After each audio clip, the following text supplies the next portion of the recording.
messieurs, bonsoir à tous, ravi de vous retrouver sur ce plateau de la place de l'info. Je vous espère en pleine forme. Alors c'est officiel en tout cas selon le calendrier, le printemps est arrivé et nous allons en parler, le célébrer avec mes deux invités ce soir. Je reçois tout d'abord monsieur Christian Chauplana du Jardin botanique alpin de Samoin. Bonjour. Bonjour, merci à vous d'être venu. On va parler de ce jardin tout en couleurs.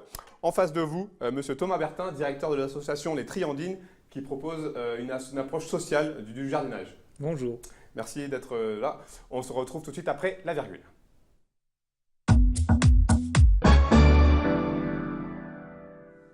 Allez, je commence avec vous, monsieur Christian Chauplana. Donc, on rappelle responsable du Jardin botanique alpin de Samoin. Oui, je suis technicien de recherche. Le printemps, c'est une saison que vous attendez avec impatience, on imagine, au jardin. Oui, tout à fait, puisqu'on passe après 5 mois d'hiver. C'est la sortie des plantes, c'est la féerie. À partir du 15 février, ça commence à fleurir dans le jardin botanique. Alors, ce jardin botanique, il est connu, il est historique. C'est un jardin, ce qu'on appelle jardin remarquable. En quoi cela consiste-t-il, cette appellation? Jardin remarquable parce que donc il se trouve sur près de 4 hectares. Il y a 2400 espèces cultivées, des espèces des 5 continents, du monde entier.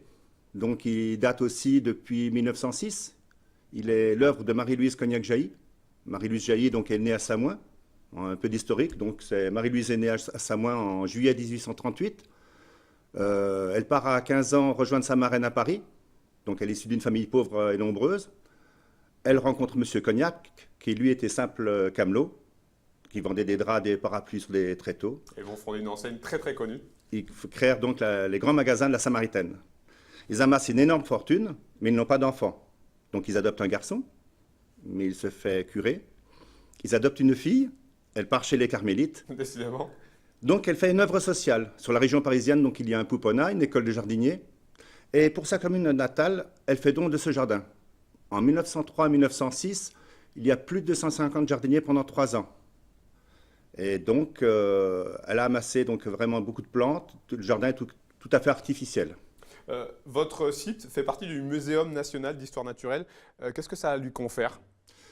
Donc, depuis 1936, ce jardin est sous la direction scientifique du Muséum national d'histoire naturelle de Paris. C'est justement pour ça qu'on peut l'appeler jardin botanique et non un parc. Ce n'est pas un parc, c'est un lieu de promenade, certes, mais toutes les plantes qui sont cultivées sont étiquetées, recensées. Tous les 5 ans, on fait un inventaire et on les installe dans une base de données. Alors, qu'est-ce qu'on peut trouver on appelle aussi la Gésinia, hein, c'est bien ça? Le nom du jardin botanique s'appelle la Jaisinia, c'est latanisé le nom de Marie-Louise Jailly, donc la fondatrice. Qu'est-ce qu'on peut trouver? En ce moment, donc, on peut trouver les personnages, les nivéoles de printemps, les amamélis, les primes verts qui sont différentes aussi. Ce n'est pas encore le temps des tulipes, les jonquilles commencent. Il y a aussi le 19 mars, c'était la Saint-Joseph, donc le Syllabifolia. Toutes les plantes sont en latin, donc il y a un binôme en latin, c'est bien un jardin botanique. Qu'est-ce qu'il représente pour la commune de Samoin, ce jardin historique? C'est un grand intérêt touristique, puisqu'on arrive à recevoir environ 70 000 visiteurs par an. Mais ce qui est très intéressant pour Samoin, c'est que ce jardin, pour le public, c'est gratuit, entièrement gratuit. Ah, c'est totalement gratuit? C'est totalement gratuit. La seule période qu'il est fermé, c'est pendant l'hiver où il y a de la neige. Donc, au point de vue risque sécurité du public, et puis aussi sécurité des plantes, parce que sur le manteau neigeux, il y a les étiquettes et les arbustes. Oui, justement, on a peut-être, pour des gens qui sont assez étrangers à la botanique, du mal à associer un jardin botanique et la Haute-Savoie, la neige. Pourtant, vous arrivez quand même à préserver vos plantes? Ah bien, heureusement qu'il y a de la neige. Parce qu'il la faut, la neige. Il faut absolument de la neige, parce que sous un manteau neigeux, de 30 cm de neige, la température ne descend pas en dessous de +3. Il y a certaines plantes qui sont non rustiques région parisienne, comme le Saxifraga stolonifera, une plante de la Chine. Lorsqu'on regarde dans la littérature, c'est marqué non rustique région parisienne, mais elle est rustique au jardin de Samoin grâce au manteau neigeux. D'accord. Autre particularité de ce jardin de Samoin, un laboratoire ouvert aux scientifiques. Laboratoire ouvert aux scientifiques, ce laboratoire a surtout été créé en 1936. Scientifiques, en fin de compte, ce sont des personnes du muséum qui viennent faire de la recherche. Il y a un herbier de 20 000 parts d'herbier, donc il y a un travail qui se fait encore. Et pour ma part, donc, ce laboratoire, c'est vraiment un lieu de travail. Pendant la bonne saison, je vais récupérer des graines dans le jardin botanique et dans la nature. Je vais nettoyer ces graines, je vais rédiger un catalogue de graines, et ce catalogue de graines sera envoyé à 800 adresses dans le monde entier. C'est un système d'échange qu'il y a avec tous les jardins botaniques du monde entier. C'est pour ça qu'on a des plantes du monde. Un autre avantage de la Jaisinia, c'est sa localisation en plein centre-ville. Ah oui, ce qui est fabuleux, c'est Avec un que panorama sur toute la commune. voilà, ce qui est fabuleux, c'est que quand on rentre au centre du village, on voit ce portail, on croirait une propriété privée. Eh bien non, on monte les lacets et c'est le jardin botanique. Mais ce jardin botanique, on ne voit jamais la fin puisque le chemin serpente sur près de 3 km dans le jardin, près de 4 hectares aussi. Alors en plus des plantes, il y a aussi des cascades, des ruines de châteaux. C'est une véritable promenade. Tout à fait, même pour ceux qui ne s'intéressent pas à la botanique, c'est un parc paysager agréable. Moi j'appelle ça des scènes théâtrales. On fait quelques pas, donc on va prendre du dénivelé puisqu'il y a 80 mètres de dénivelé. Les arbres sont plus que centenaires, ils ont environ 130 ans. On va prendre de l'altitude et ce sont des scènes théâtrales. À chaque fois qu'on va faire quelques pas, ce sont des levées de rideau à chaque fois. Alors on rappelle, monsieur Christian Chauplana, les horaires d'ouverture du jardin, pardon. Oui, pas du parc, Du s'il jardin. vous plaît. Hein. J'ai bien noté. C'est bien un jardin botanique. C'est 8h midi, 13h30, 16h30 en ce moment puisque c'est le printemps. Et à partir du 1er mai, ça fermera à 19h. Il faut bien noter que ce jardin est gratuit. Les visites commentées sont faites pour des groupes sur commande, mais par contre, on peut aussi faire des visites commentées pour les scolaires et ces visites-là sont absolument gratuites. Merci en tout cas pour votre venue et on espère que c'est une belle idée de promenade pour ce début de printemps. Merci. Merci, à bientôt. bonne journée. Allez, une petite pause et on se retrouve pour la deuxième partie de cette émission avec monsieur Thomas Bertin. Nous sommes de retour sur le plateau de la place de l'Info. Ce soir, on parle du printemps. On célèbre l'arrivée du printemps. À mes côtés, Thomas Bertin des Triadines qui m'a rejoint sur ce plateau. Thomas Bertin, bonsoir. Bonsoir. Mais avant de s'intéresser à vous, on va parler de la météo avec notre spécialiste Thierry Paul. Thierry, est-ce que vous avez une météo printanière à nous annoncer pour ces prochains jours, là, pour cette fin de semaine? Pas sur la fin de semaine ni sur le week-end. Malheureusement, ça va être un peu encore perturbé. On attend un beau passage pluvieux dans la nuit de samedi à dimanche. Mais la bonne nouvelle, c'est qu'à partir de lundi, on devrait retrouver des conditions stables, probablement même jusqu'à la fin du mois. Vous allez me dire, c'est la semaine prochaine, la fin du mois. Enfin, pour la semaine prochaine, des conditions stables, du soleil et des températures qui seront plutôt agréables. Si tout se confirme, la semaine prochaine sera bien meilleure que celle-ci. Alors, vous confirmez, on est bien, le printemps est bel et bien arrivé. En tout cas, sur le calendrier, oui, on y est, hein, ça, il n'y a pas de souci. Dans le ciel, pas encore tout à fait, mais la semaine prochaine, ça devrait s'améliorer. Merci beaucoup Thierry, on vous retrouve bien évidemment après cette émission pour un bulletin plus complet. Thomas Bertin, c'est à nous. Alors vous, au sein de l'association Les Triandines, vous avez souhaité mêler jardinage et insertion, c'est bien ça? C'est bien ça, oui. Donc le jardin des Triandines fait partie des 120 jardins de cocagne en France. Et le modèle des jardins de cocagne, eh bien, c'est de produire des légumes biologiques en faisant travailler des gens en contrat d'insertion. Et donc de leur permettre de retrouver un travail, de pouvoir les accompagner, les aider dans des démarches sociales et professionnelles, de façon à ce qu'ils puissent retrouver un emploi plus stable une fois qu'ils auront passé et qu'ils auront terminé leur contrat aux Triandines.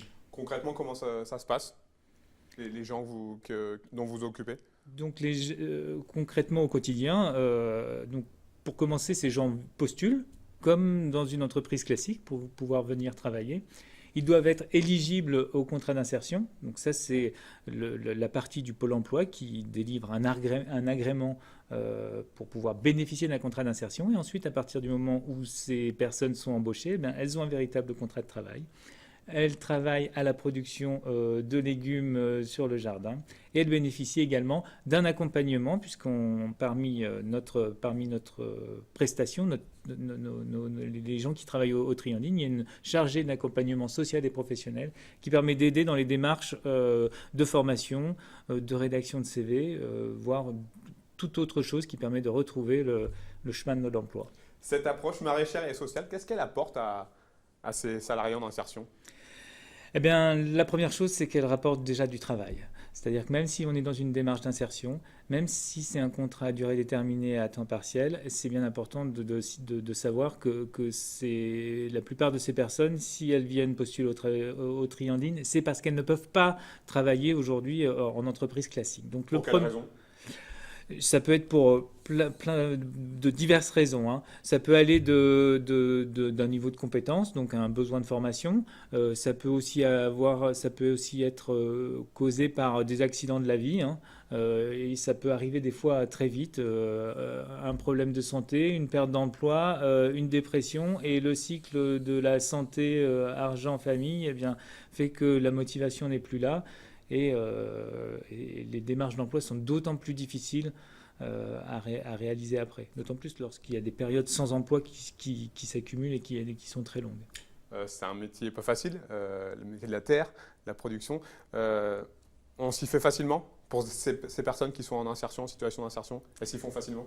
Ça dépend quand même, hein. C'est vrai que c'est un métier qui n'est pas facile, ou lorsqu'elle commence, eh bien, en fonction de la météo, justement, il peut faire des conditions parfaites pour pouvoir travailler, mais il peut aussi faire très chaud l'été, voire très froid et très humide l'hiver, et donc le niveau de la terre est toujours le même, donc il faut se baisser, se mettre à genoux, désherber, récolter, planter.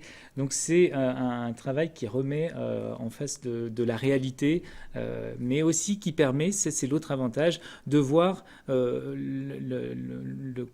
que représente le travail. C'est-à-dire qu'on part du semis, les salariés réalisent toutes les étapes de la production et on va jusqu'à la vente. C'est-à-dire qu'on voit la satisfaction et le retour de nos clients, qu'on appelle nos adhérents, puisqu'on est en association. Vous m'avez devancé puisque j'allais parler de cet aspect, donc la vente directe de légumes bio. Vous êtes dans l'air du temps? Je ne sais pas si on est dans l'air du temps, j'espère qu'on est dans l'air du temps, mais c'est surtout, on constate que la consommation et la production de produits biologiques sont en constante croissance. Donc voilà, nous on fait du bio, mais depuis 20 ans. Hein. Oui. Et est-ce que vos clients sont encore plus sensibles au fait que ce sont des personnes en insertion qui ont récolté ces légumes? Bien sûr, à la création du jardin, effectivement, il y avait un groupe d'adhérents qui étaient militants pour faire fonctionner un organisme et une structure de la sorte. Aujourd'hui, bien sûr, tous les adhérents sont sensibles à ça, mais je pense que sur nos 350 adhérents, je pense qu'on en trouverait certainement qui payent leurs légumes, qui ont un panier de légumes, qui sont satisfaits de la prestation qu'on leur offre, et c'est le fait qu'il y ait une dimension sociale, c'est simplement un plus. Voilà, moi je suis assez fier et je crois que c'est important de bien savoir que notre structure est une structure professionnelle de production agricole, que le produit qu'on sort, les légumes bio qu'on sort, ce sont des légumes comme les autres légumes bio qu'on peut trouver sur le marché. Et donc c'est bien cette dimension professionnelle et cette dimension aussi importante d'un point de vue économique, puisque la vente des paniers correspond à plus de 40% du financement de la structure entière.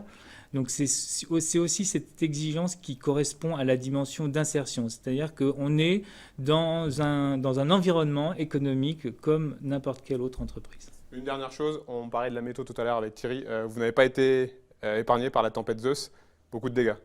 Beaucoup de dégâts, effectivement, c'est vraiment le gros point noir en ce moment, puisqu'on a plus de la moitié de nos serres de production qui ont été complètement détruites. Et l'autre moitié, ça a été détruit partiellement. Donc on va avoir beaucoup de maintenance à faire dans les jours qui viennent. Et oui, ça va faire du boulot en plus du printemps qui est là et donc qui nécessite aussi toutes les plantations et l'entretien des cultures pour pouvoir avoir nos légumes de printemps et d'été. On ne l'a pas signalé, vous êtes basé à Cognin, c'est bien ça? On est à Cognin, côté de Chambéry, en Savoie. D'accord. Merci en tout cas pour votre venue sur cette émission. Surtout bon courage pour cette reconstruction, on viendra vous faire un petit coucou. C'est moi qui vous remercie. Voilà, c'est terminé pour ce soir. Merci pour votre fidélité à nos programmes. On se retrouve demain soir pour une nouvelle place de l'info. N'oubliez pas, rendez-vous sur notre site internet 8montblanc.fr pour voir ou revoir cette émission. Bonne fin de soirée. À bientôt sur notre antenne. Au revoir.